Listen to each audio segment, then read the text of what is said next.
Le soleil disparut. La neige tomba en été. Les récoltes moururent. Et puis, la peste arriva. En l'an 536 après Jésus-Christ, le ciel s'assombrit pendant près de 2 ans.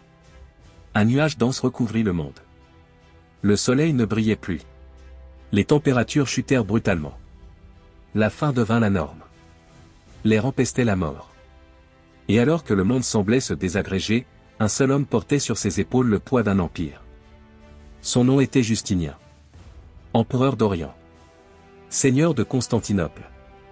Souverain d'un empire qui rêvait encore de restaurer la gloire de Rome, au moment même où l'univers semblait décidé à tout anéantir. Mais le froid ne fut pas sa seule malédiction. La peste frappa sans prévenir, tuant des millions de personnes. Les villes devinrent des cimetières. La mer se fit ennemie, un tsunami balaya les côtes. Et lorsque tout semblait en ruine, Justinien ne céda pas. Malgré les cadavres, le chaos et les dieux silencieux, il rédigea des lois, érigea des églises, envoya des armées et reconstruisit son monde d'une main de fer. Mais la question demeure. Justinien fut-il un héros visionnaire, ou un tyran incapable de s'arrêter? Un élu de Dieu, ou un homme qui voulut être plus qu'humain? Restez, car cette histoire ne vous mènera pas seulement au cœur de l'Empire byzantin. Elle vous montrera jusqu'où peut aller un homme lorsque le monde entier lui dit que c'est impossible. Il n'est pas né dans un palais. Il n'a pas été élevé par des sénateurs. Il n'a pas été instruit par les sages d'Alexandrie. Il est né dans la poussière, et c'est là que commença son ascension. Justinien naquit vers l'an 482 après Jésus-Christ, dans un village reculé appelé Tauresium, en Dardanie, une province montagneuse et marginale des Balkans. Sa famille était paysanne. Il parlait un latin au fort accent, portait de la laine grossière et vivait de ce que la terre pouvait donner. Rome, pour eux, n'était qu'une idée lointaine. Mais en cet enfant brûlait une graine différente. Une obsession. Un feu. Il fut adopté par son oncle Justine, un soldat analphabète qui avait servi pendant des années dans les rangs impériaux, jusqu'à devenir commandant de la garde palatine à Constantinople. Contre toute attente, ce même Justine parvint à devenir empereur en l'an 518. Et avec lui, Justinien entra au cœur de l'Empire. Non pas comme un héritier naturel, mais comme un intrus décidé à apprendre tout ce que Rome savait. Formé au droit, à la philosophie, à la théologie et à la stratégie militaire, Justinien n'était ni le plus charismatique ni le plus noble, mais il était le plus préparé. Il lisait avec voracité. Travaillait sans relâche. Ses ennemis disaient qu'il ne dormait jamais. Ses alliés affirmaient qu'il ne se trompait pas. Sous le règne de son oncle, Justinien tissa sa toile dans l'ombre. Il orchestra des alliances, neutralisa ses rivaux et devint le véritable cerveau de l'Empire. Mais son ascension ne fut pas seulement marquée par le pouvoir. Elle le fut aussi par l'amour. Car Justinien tomba amoureux, non pas d'une noble, mais d'une actrice. Et à Rome, c'était presque comme tomber amoureux d'une ombre. Théodora. Intelligente, sarcastique, courageuse. Ses origines étaient aussi modestes que les siennes, mais sa volonté encore plus farouche. Rome interdisait les mariages entre membres de la royauté et actrices considérées légalement comme des prostituées. Mais Justinien ne demanda pas la permission. Il remua ciel et terre pour changer la loi impériale et l'épouser. Ensemble, ils ne se contentèrent pas de briser le protocole, ils créèrent une dynastie. Un nouveau symbole. Le paysan et la courtisane, empereur et impératrice du monde chrétien. En l'an 527, Justinien ceignit la couronne d'Orient. Non pas comme fils d'une dynastie. Non pas comme favori du Sénat. Mais comme un homme qui avait tout bâti à partir de rien. Et avec Théodora à ses côtés, il entama son règne par une promesse. Je ne restaurerai pas seulement Rome. Je restaurerai l'ordre du monde. Avant d'être impératrice, elle fut actrice. Avant d'être actrice, elle fut prostituée. Et avant tout, elle fut invisible. Théodora naquit en marge, dans les faubourgs de Constantinople. Fille d'un dresseur d'ours, elle grandit parmi les artistes, les cris et la faim. Dès l'enfance, elle sut que, dans l'Empire, si l'on ne naissait pas noble, son corps était sa seule monnaie. Elle jouait dans de petites pièces. Elle était bouffonne, danseuse, courtisane. Son nom circulait à voix basse dans les forums et se murmurait dans les lits des puissants. Mais elle n'était pas comme les autres. Elle observait. Elle apprenait. Elle savait écouter, et savait attendre. Le destin la mena en Égypte, où elle entra en contact avec les monophysites chrétiens persécutés par le dogme officiel. Là, elle trouva quelque chose de plus fort que l'humiliation, une idée. Une cause. Une foi qui la rendit inarrêtable. Lorsqu'elle revint à Constantinople, elle n'était plus seulement une actrice. Elle était une femme éveillée. Et c'est alors qu'elle rencontra Justinien. Avec lui, elle écrivit une histoire qu'aucun empereur n'avait jamais osé signer.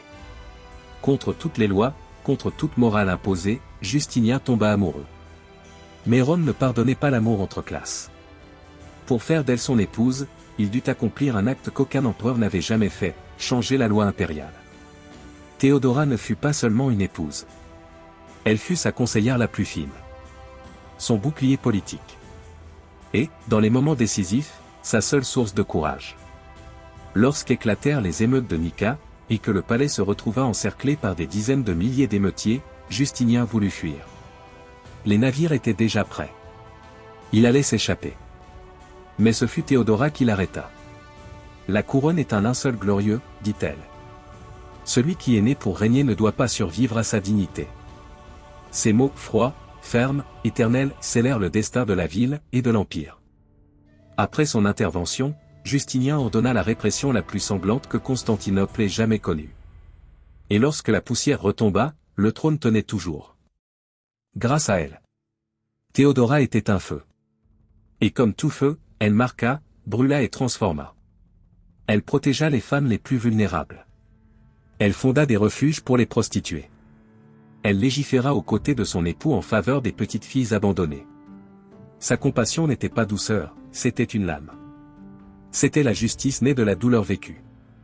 Elle mourut en 548, à l'âge de 58 ans. L'empereur ne fut jamais plus le même. Sa cour devint plus rigide. Ses décisions, plus froides. Son âme, plus isolée. Car lorsque la flamme de Théodora s'éteignit, ce qui resta sur le trône ne fut qu'un marbre couronné.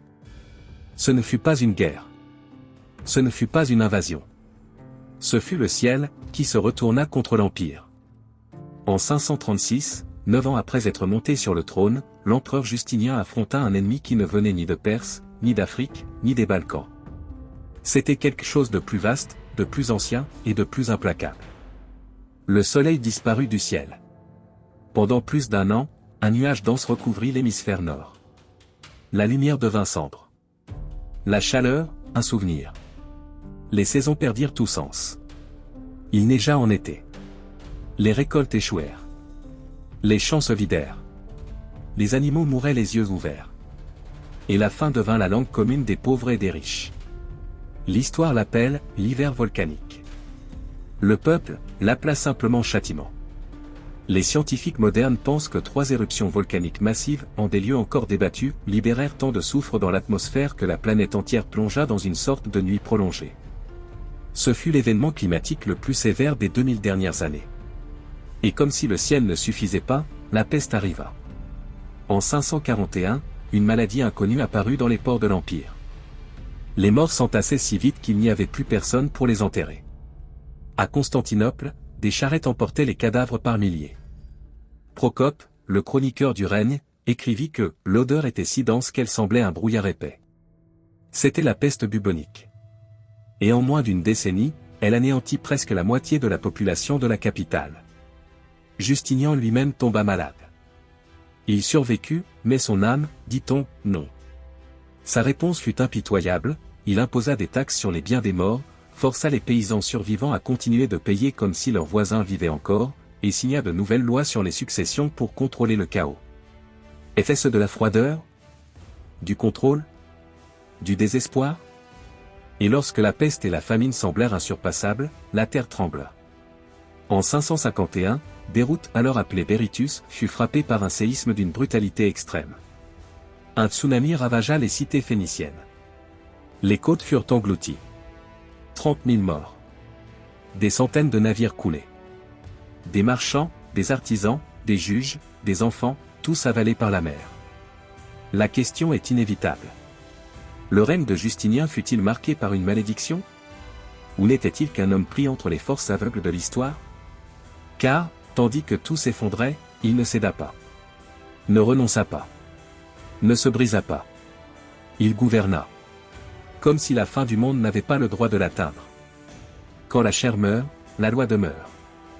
Et quand l'empereur disparaît, que ses principes gouvernent pour lui.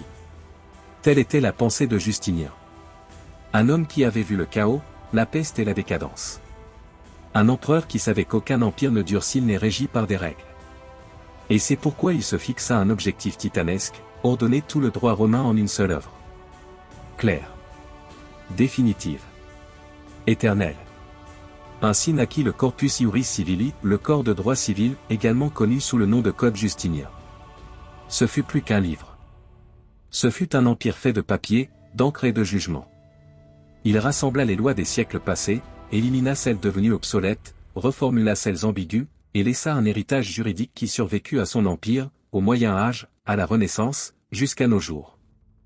Divisé en 4 parties, le Code, le Digeste, les institutions et les nouvelles, il englobait tous les aspects de la vie romaine, le mariage, l'héritage, la propriété, les contrats, les crimes, l'esclavage, la religion, le pouvoir de l'État et les droits du citoyen. L'idée était simple mais puissante. Si les hommes disparaissent, que la justice ne disparaisse pas. Si les empereurs changent, que la loi leur survive. Beaucoup le considérèrent comme une œuvre divine. D'autres, comme un instrument de contrôle. Mais tous savaient qu'il ne s'agissait pas d'une simple compilation. C'était un manifeste. Une déclaration impériale, l'empire pouvait être en ruine, mais la loi le reconstruirait. Pendant des siècles, le Code Justinien fut la base du droit byzantin. Au Moyen Âge, il inspira la formation du droit canonique.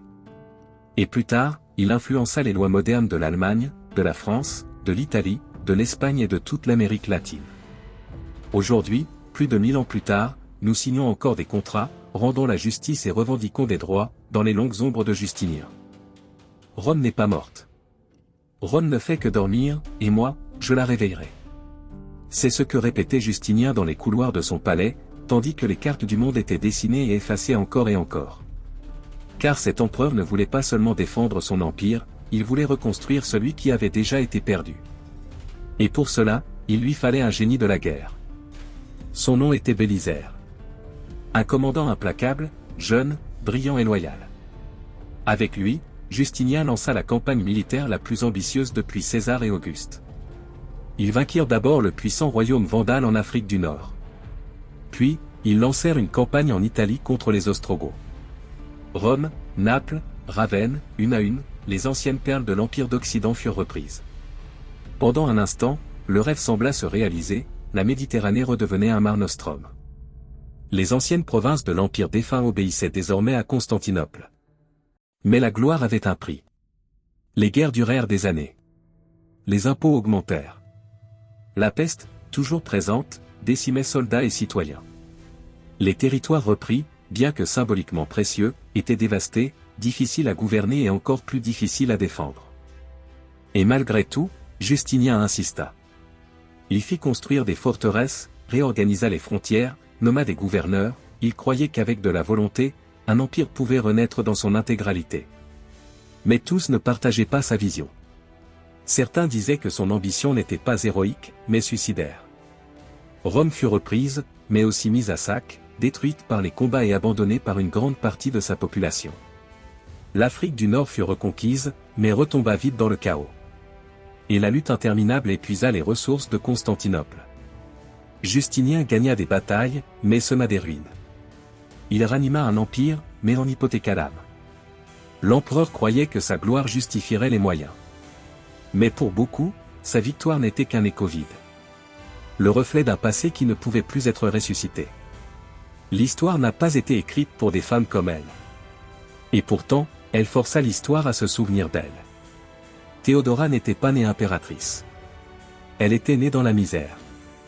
Fille d'un gardien d'ours du cirque, elle grandit dans la boue des théâtres populaires de Constantinople, où les actrices étaient vues comme des prostituées et les femmes comme des objets jetables. Dès son plus jeune âge, elle devint actrice, danseuse, acrobate, et quelque chose de plus, une observatrice. Car tout en divertissant les puissants, elle apprenait comment fonctionnait le pouvoir. Elle fut raillée, utilisée, marginalisée. Mais jamais brisée. Elle quitta la scène et entreprit un voyage spirituel à Alexandrie, où elle adopta le monophysisme, un courant chrétien persécuté par l'Empire, et développa une forte conviction religieuse et politique. De retour à Constantinople, son chemin croisa celui de Justinien. Lui, l'héritier de l'Empire. Elle, la tâche que tous voulaient effacer. Mais Justinien vit ce que personne d'autre ne voyait. Intelligence. Fermeté. Vision. Il l'aima. Il fit d'elle son épouse. Et pour y parvenir, il changea la loi impériale. La cour se tut et le peuple fut scandalisé. Une actrice impératrice? Mais Théodora refusa de se réduire au rôle d'accompagnatrice. Elle gouverna.